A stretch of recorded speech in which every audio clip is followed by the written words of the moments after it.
Turma do Propósito, boa noite, meu irmão. E aí, tudo bem? Como é que está sendo a sua semana? Espero que esteja sendo excelente.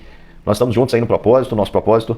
Lembrando que ele é composto de 3 passos. Ler um capítulo da Bíblia por dia, um capítulo apenas. Não precisa mais que isso, meu irmão. Um capítulo, vá acompanhando. Leia o capítulo da Bíblia, se possível, em família. Depois veja o vídeo aqui, para que você seja instruído e edificado. Ore todos os dias. Lembre de colocar diante do Senhor as suas petições e também a sua súplica. Com gratidão no coração, lance sobre o Senhor aquilo que te preocupa, meu querido irmão, porque Ele tem resposta para as nossas orações. Lembrando também, meu querido irmão, que nós incentivamos as pessoas a mudarem. Nós não podemos nos conformar, sempre temos que buscar mudança, sempre temos que buscar nos parecer com aquele que é o nosso modelo, o Senhor Jesus. Todo mundo aqui tem alguma coisa para mudar. O que é que te incomoda, o que é que incomoda aí as pessoas que você ama, que você sabe que machuca, fere. Vamos juntos mudar para a glória de Deus. Queridos, lembrando que nós temos um presente todo especial para aqueles que fazem parte do nosso grupo. Nós vamos sortear no último capítulo de Números, nós vamos fazer uma live, como fizemos no final aí de Levítico, e nós vamos sortear uma Bíblia estilizada, criação aí do nosso irmão Paulo Ubner. Tá aqui, ó, o primeiro prêmio foi uma xícara, e agora nós vamos ter essa Bíblia estilizada. Muito obrigado, Paulinho, e nós vamos sortear então essa Bíblia. Meu querido irmão, vamos lá para Números 20, que é um capítulo intrigante, um capítulo que vai trazer questões que as pessoas sempre se perguntam por quê, né? Principalmente a questão aí de Arão e Moisés não terem entrado na Terra Prometida. No capítulo 13, 14, nós vamos ver que o Senhor, ele reprovou o povo, porque o povo não creu no seu poder para dar a Terra Prometida. O povo começou a reclamar e se fazer de vítima e dizer que o Senhor havia levado para o deserto para que eles morressem ali e que as criancinhas iam morrer. E aí o Senhor diz para eles, olha, já que vocês estão querendo voltar para o Egito, que eles dizem, olha, vamos levantar um capitão entre nós para que voltemos para o Egito. O Senhor diz, tudo bem, então voltem. Vocês não vão herdar a terra. Apenas Josué e Caleb que creram herdariam a terra. Então aquele povo volta e de todos os contados, 600 mil homens aptos aí para a guerra, contados no primeiro censo que está aí em Números capítulo 1, registrado. Esses homens aptos a irem à guerra voltaram e caíram no deserto. O cadáver ficou no deserto, não entrou na terra prometida. Meu querido irmão, nós estamos alguns capítulos depois e a gente não tem essa impressão cronológica. Mas aqui no capítulo 20, nós já estamos no 40º ano, ou seja, o povo andou 40 anos no deserto. Este é o 40º ano. O primeiro mês dos 40 anos acontecerão algumas coisas aqui interessantes. Isso mostra o cuidado de Deus para com o seu povo. Deus manteve pessoas importantes durante a peregrinação desse povo no deserto. Se a gente for pensar bem, já que Miriam, Moisés e Arão não iam mesmo entrar na terra prometida, segundo o propósito do Senhor, por que o Senhor não os tirou lá no início? É porque o povo precisava deles nessa caminhada. E o primeiro versículo faz questão de mostrar e registrar a morte de Miriam. E por que registra a morte de Miriam? Porque ela era irmã de Moisés, isso era uma espécie de reverência à irmã de Moisés? Não, porque ela teve um papel importantíssimo. Foi ela a criança que acompanhou, a mocinha, né, que acompanhou o cestinho ao descer o rio e que providenciou ali, foi usada por Deus para providenciar uma ama de leite para Moisés, que era a sua própria mãe. Então, com certeza, ela teve muito contato com Moisés ali nos seus primeiros anos de vida, e esse contato deve ter se estendido enquanto Moisés permaneceu no Egito. E quando Moisés decidiu ficar do lado do seu povo, com certeza a sua família teve muita influência. E por que não pensar que Miriam? Eu estou aqui inferindo, irmãos. Também Miriam é aquela líder que vai puxar uma celebração após ali a vitória sobre os egípcios. O Senhor afogou no mar o cavalo, o cavaleiro, os carros, Faraó, e Miriam dança na presença do Senhor, influencia as mulheres, era uma líder. Miriam também tem registros de falha, ela criticou a Moisés por causa da sua esposa Cuxita, ela e Arão foram repreendidos pelo Senhor. Você vai lembrar que Miriam ficou leprosa, o Senhor teve misericórdia e curou Miriam, porque Moisés intercedeu por ela. E Miriam seguiu, voltou com o povo para o deserto e ficou ali 40 anos, com certeza servindo ao Senhor. O Senhor a manteve nesse tempo, porque o povo também precisava dela.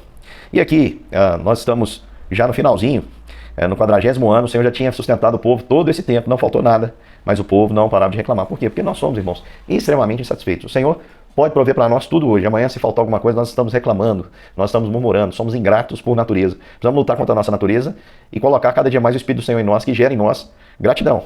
Quanto mais cheios do Espírito, mais gratidão nós temos. Quanto mais vazios do Espírito Santo, menos gratidão nós temos, porque nós não vamos conseguir enxergar as coisas aí pela fé como deveríamos enxergar. Não vamos ver propósito em todos os caminhos, em tudo que Deus faz, como deveríamos ver se estivéssemos aí cheios do Espírito. Então ali diz o texto que não havia água para o povo. O texto está dizendo que não havia água para o povo. E o povo com fome, com sede, é um povo que reclama mesmo, né? Você que tem filho sabe como seu menino fica insuportável quando ele está com fome, não sabe esperar. É difícil mesmo ficar com fome, ficar com sede, é desesperador. E o povo então começa a reclamar. E eles ajuntaram contra Moisés e Arão E o povo contendeu com Moisés e disseram, olha, antes a gente tivesse perecido, quando inspiraram nossos irmãos perante o Senhor. Olha o que eles estão dizendo. Assim, ô Moisés, nós estamos aqui 40 anos. Antes a gente tivesse morrido lá naquele dia, quando os nossos irmãos morreram. Foi morrendo um por um, o pessoal foi vendo ali, até que caiu o último cadáver para o povo voltar para aquele propósito que o Senhor tinha. Porque 40 anos é um tempo de uma geração. Então eles dizem assim, por que trouxeste a congregação do Senhor a esse deserto para morrermos aí nós e os nossos animais?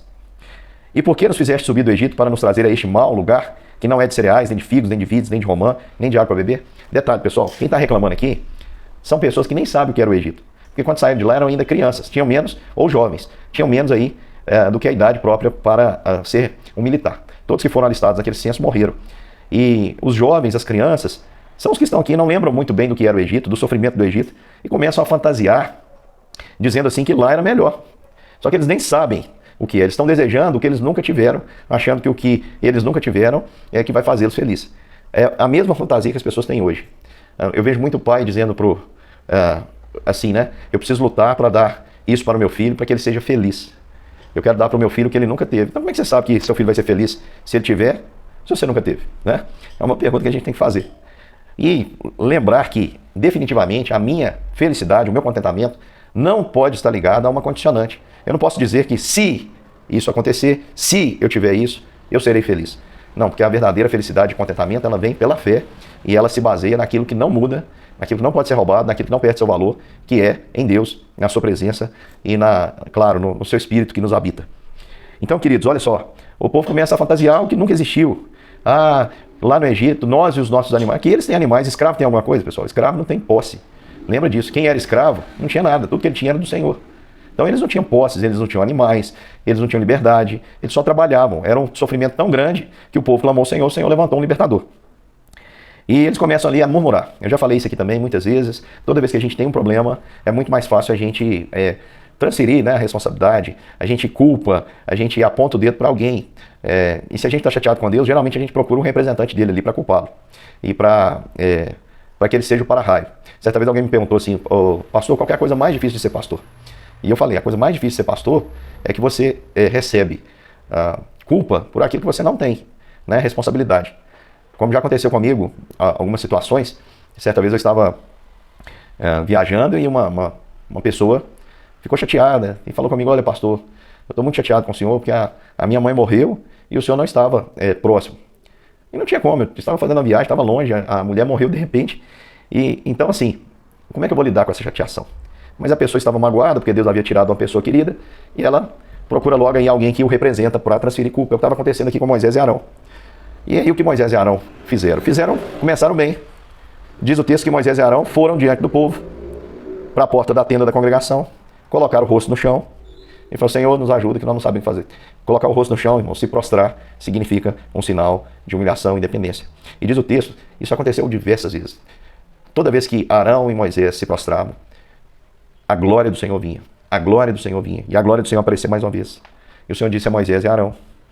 Ele falou, toma a vara, olha a ordem do Senhor. Toma a vara, ajunta o povo, tu, Arão, teu irmão, e diante dele falem a rocha, e a rocha dará a sua água. Assim tirareis a água da rocha e dareis a beber à congregação e aos seus animais. Então o Senhor, que já tinha feito isso, lá em Êxodo, capítulo 17, lá também vai ter um Meribá, não é o mesmo Meribá daqui, tá? Lá foi no começo da caminhada, aqui é no final, no 40º ano. Aqui é na hora da prova, o povo está quase entrando na terra prometida, quando Moisés e Arão vão ser desqualificados. Preste atenção, meus queridos irmãos. O Senhor falou para ele, olha, fale a rocha e ela vai dar água. E você dá água de beber à congregação. Preste atenção, irmãos. Se tinha alguém que podia repreender o povo pela sua murmuração, era o Senhor. Quem é que dava pão todo dia para esse povo ingrato? O Senhor. Quem é que mandava carne todo dia? O Senhor. Então quem é que poderia chamar a atenção desse povo e discipliná-lo? O Senhor.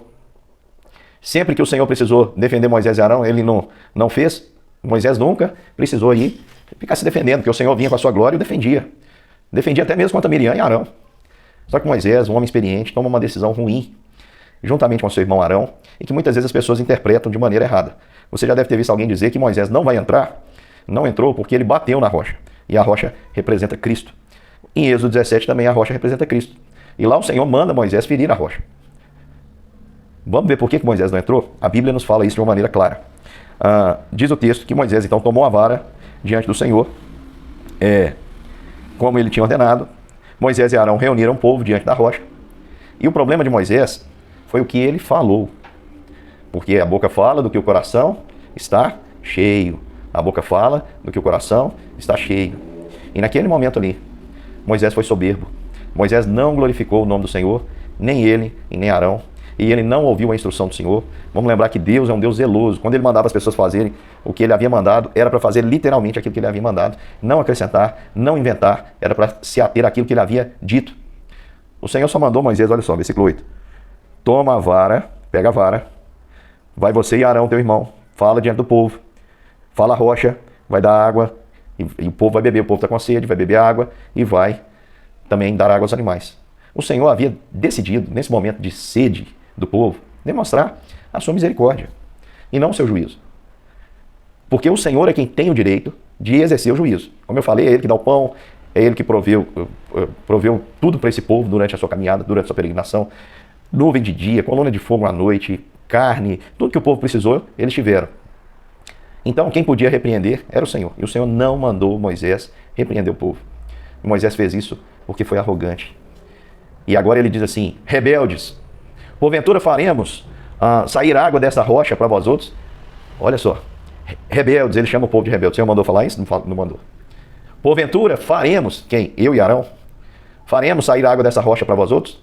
E Moisés então levantou a mão e feriu a rocha 2 vezes com a sua vara, e saíram muitas águas, e bebeu a congregação e os seus animais.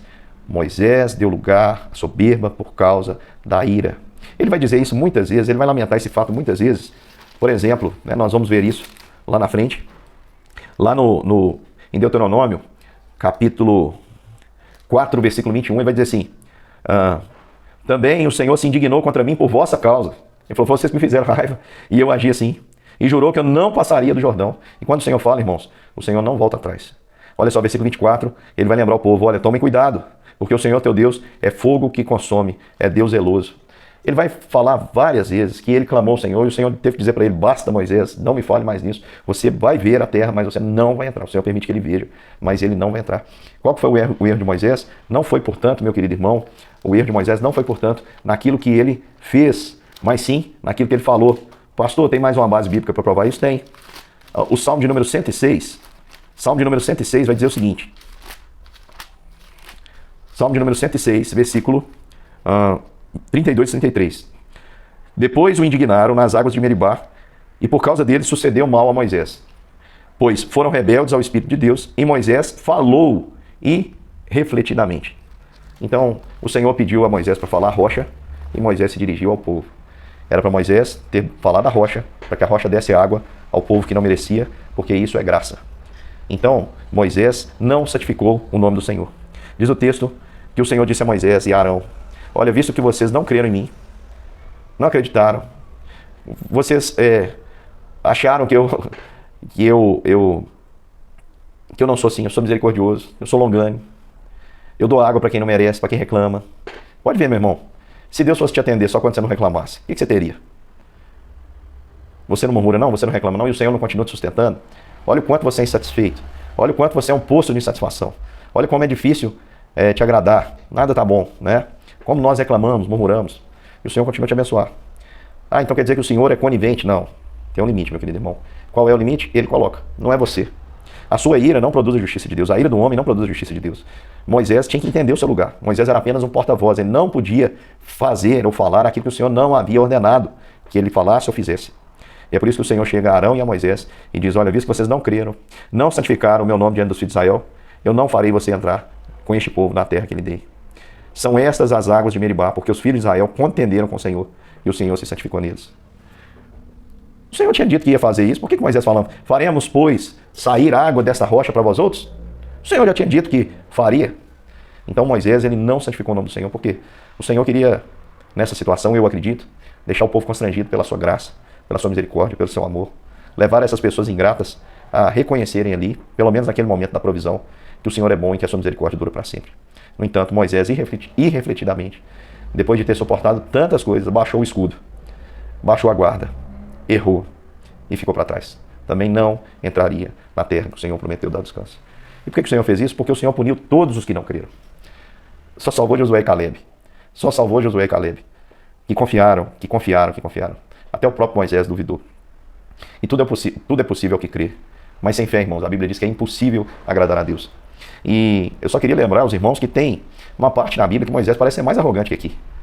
Quando o povo está falando ali de carne e tal, e Moisés fala para o Senhor, Senhor, como é que nós vamos fazer aqui? Vamos matar todos os rebanhos, pegar todos os peixes do mar para comer esse povo? Aí o Senhor disse para Moisés, Moisés, meu braço está mais curto? Será que o meu braço encurtou? Eu não sou o Deus Todo-Poderoso? E o Senhor provê. Por que o Senhor, naquele período ali, não ficou indignado com Moisés e aqui ele ficou indignado? Porque naquele momento lá, irmãos, era um particular entre Deus e Moisés. Não estava diante do povo. Então preste atenção. Deus sabe lidar com as suas dúvidas. Deus sabe lidar com os seus questionamentos. Quando você tem alguma coisa, você pode levar diante do Senhor as suas ansiedades. Ele diz, a Bíblia nos recomenda lançar sobre o Senhor todas as nossas ansiedades, porque Ele tem cuidado de nós. Fala, Senhor, eu estou preocupado com isso, Senhor, eu não estou conseguindo ser grato. Pode falar com o Senhor. Ele sabe lidar com essas questões. Perguntar por quê não é pecado. O Senhor Jesus perguntou na cruz. Deus meu, por quê? Agora, você não pode tornar isso público, meu querido irmão. Você tem que resolver isso você e Deus. E diante das pessoas, você tem que testemunhar.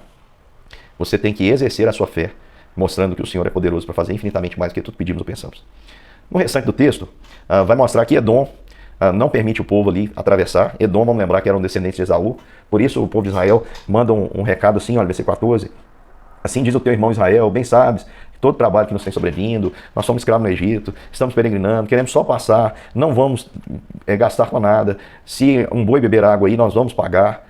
Permita-nos que passemos. E o povo de Edom não deixa que eles passem. E ainda saiu ao encontro com muita gente com a mão forte. Edom não deixou ali, fechou a passagem.